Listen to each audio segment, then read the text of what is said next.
Welcome to A Day for Adventure, the premier outdoor podcast that'll get you off your butt and outside. I'm Will. I'm Ben. And I'm Trevor. And for this episode, we will be talking about how to plan your first weekend trip. Now, planning for a weekend trip is the next level of your standard day hike. It's more complex and can lead to some more challenges. But the most important thing with planning is that it helps your safety.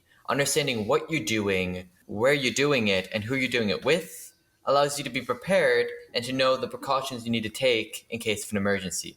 Remember, these weekend campouts have a lot more stuff going on. You're out there much longer, and you may be doing some different, sometimes even cooler stuff. But you don't want to ruin that by not being prepared. Well, I guess first things first is just let someone know where you're going and when you're going. Just because if you get lost or hurt or if you don't come back in time, they can contact whomever it be, a park ranger, the police, or whomever, and let them know that you're out there and you might be in some sort of trouble because you didn't show up back home at whatever end date you said. Or if you get lost as well. I mean, I guess that's something that goes wrong. Yep, just like day hiking, you gotta let someone know. Yep. All right. So that being all said and done, now we got to start talking about the whole big part of planning. And that is, of course, picking your site. Here's a really crazy thing. It's going to sound crazy. Step one is really important. Do your research. When it comes down to it, I guarantee you, if you do your research before you go, you're going to have a much better time because you're going to have a better idea of what's going on. You'll have a better idea of the cost it's going to be, and you're not going to have to do all the frantic, we got to go and buy something right now kind of things. So first of all, what are we trying to research? Well, first of all, we're trying to research a place that is going to have a location with a specific draw to it. So for example, that location might be chosen because it is a relatively cool place that is within a specific driving distance.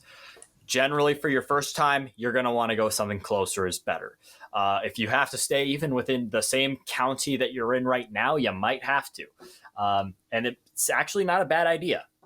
So closer is definitely better because that makes the cost of fuel and the cost of getting stuff there, if you have to get stuff from home, a little bit less tricky. The second part of this all, which kind of comes out of that, is going to be the price. So for your first time, going to a $70 or $80 a night camping site is not been ideal. Heck, even $20 for your first time might be a little bit pricey. So you want to try and see if you can get someplace that's going to be relatively cheap. Now, if you're going to some place like a national park, it'll probably be quite a bit more expensive than it would be if you went to, say, a state park, at least for the state of Wisconsin. The other thing you might want to pay attention to is the camp's amenities. So there is an important part about that, and that is that the cheaper that the camp is, the more and more likely that the amenities that the camp will have are going to be lower. What are some of those amenities you might be looking for? Bathrooms. Those are really nice to have.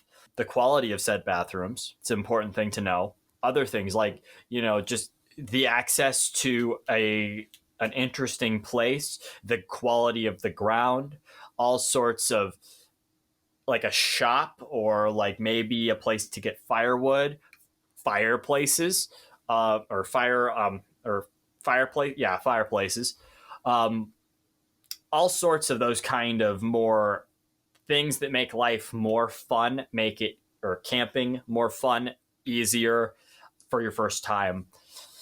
One that I want to throw in there that I think is very important is shower houses as well, kind of building off bathrooms. That's a good one, yeah. There's some people that ignore those even when they're there. We don't like those people. No. If you get the opportunity to shower on your adventure, take it. I guarantee you will thank me, even if you didn't bring a towel.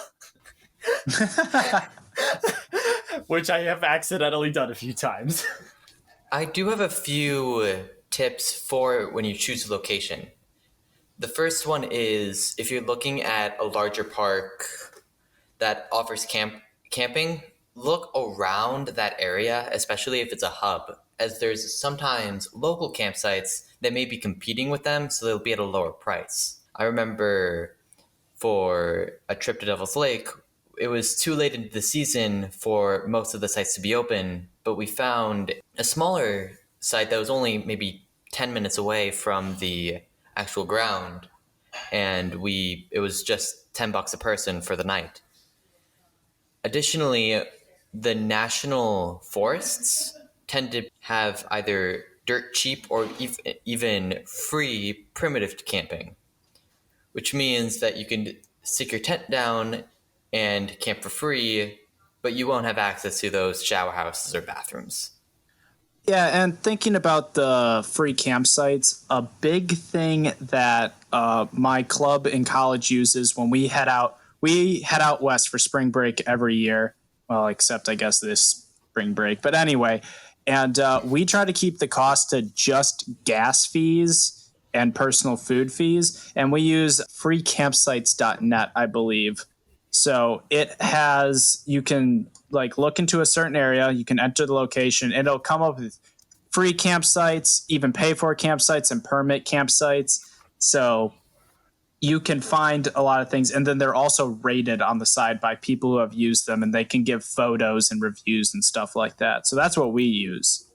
And then after you have chosen your location, you need your gear.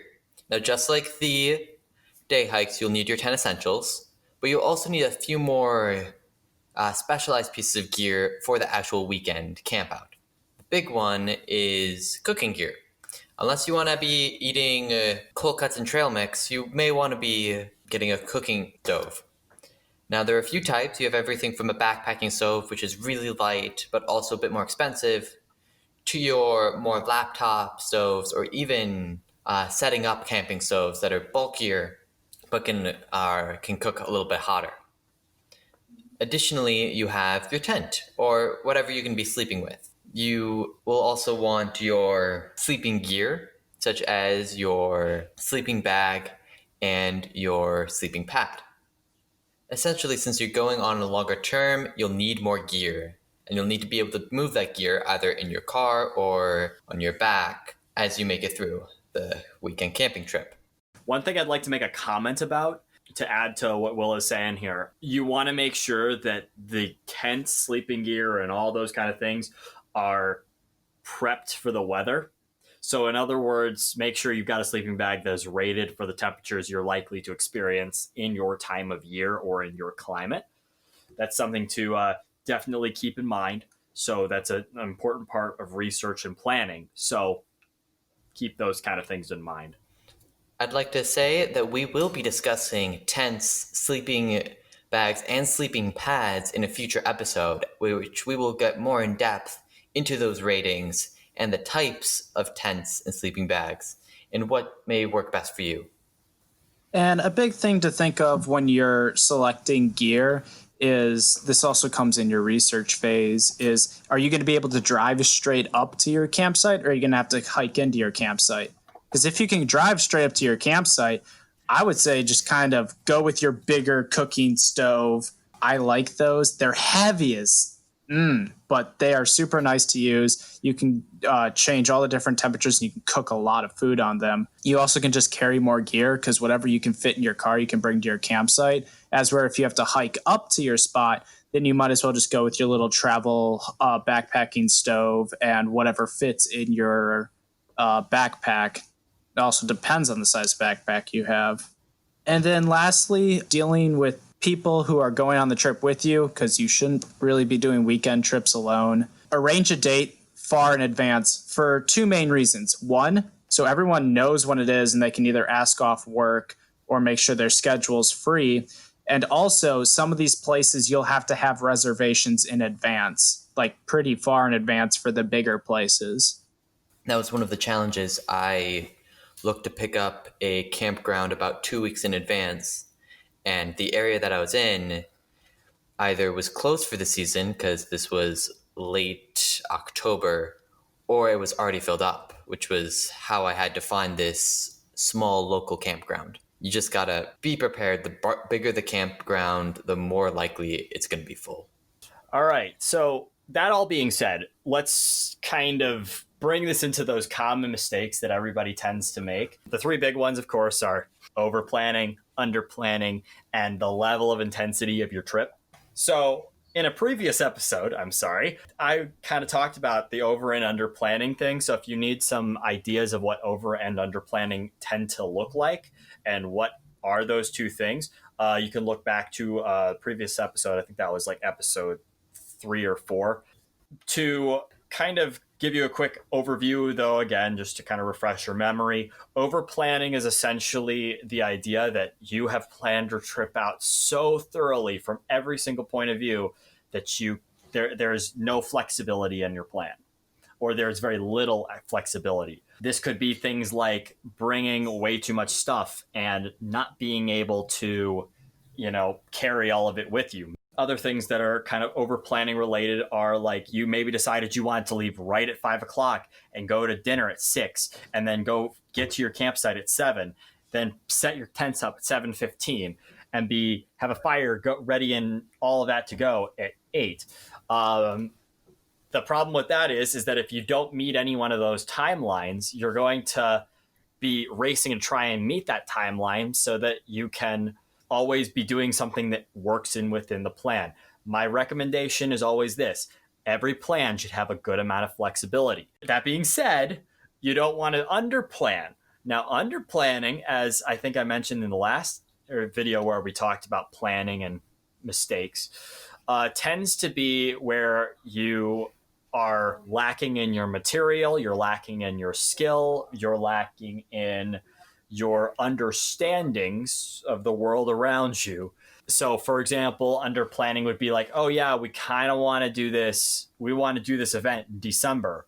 You thought to yourself, oh, it's probably going to be 50 degrees in December. And it turns out it's 25. Those kind of things do happen. You want to try and make sure that you plan for those things. Another very common one is the problem that I've actually experienced on a few Boy Scout outings where people or parents don't have large enough cars to bring everybody's stuff. So like maybe somebody's bringing their Honda Civic or something and they can't fit stuff in the back of the trunk. That's a common under planning mistake, not thinking about the broader perspective. Finally, let's talk a little bit about the intensity part. So the intensity is where a lot of people get it wrong. Now, on a weekend camping trip, intensity might not sound like that big of a deal because we generally think of intensity as the physical intensity. But there's an entirely other part of it, which is the kind of the more spiritual, more mental intensity that a trip is going to have. These can easily be sparked by over and under planning. Maybe if you choose to do a trip that's going to be very heavy on the miles, you might be a little bit out of your comfort zone. Maybe you're going into a place that has bad terrain. You maybe were not ready to deal with that terrain. Going too intense, going into something and overestimating your abilities is a really good way to make a trip kind of suck. So you want to give yourself a lot of wiggle room in these trips. I think that's probably the biggest thing about your first weekend trip is give yourself wiggle room. Yeah, and I actually kind of have an example for wiggle room.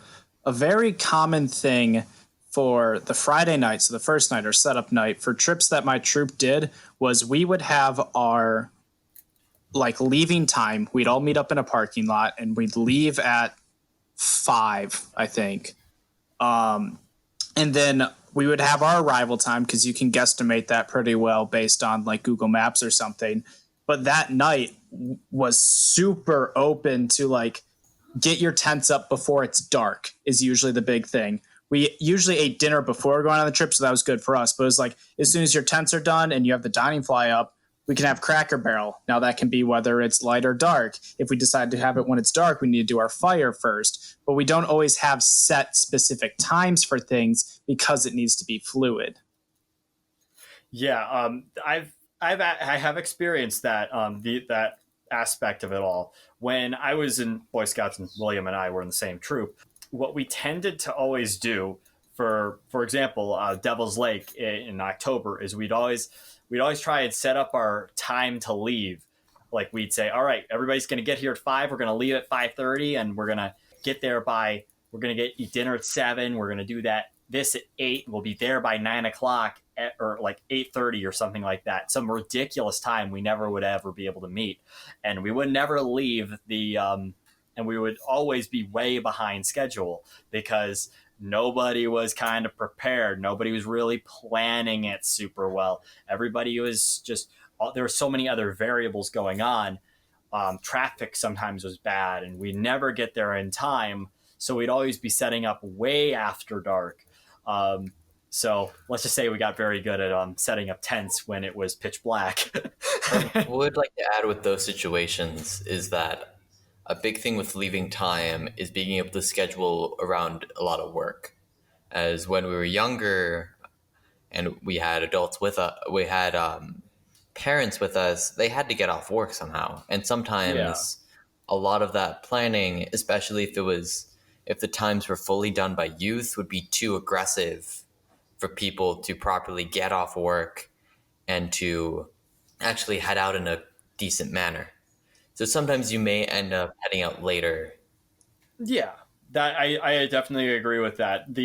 But I just remember back when like I was a part of the leadership corps, and the adults would always like Jacob's dad would always say, "All right, we're gonna leave at 5:30," and we're just like, "You do realize we're never gonna get out of here before 6:15, right?" It's those kind of things. So don't ever try and overplan something.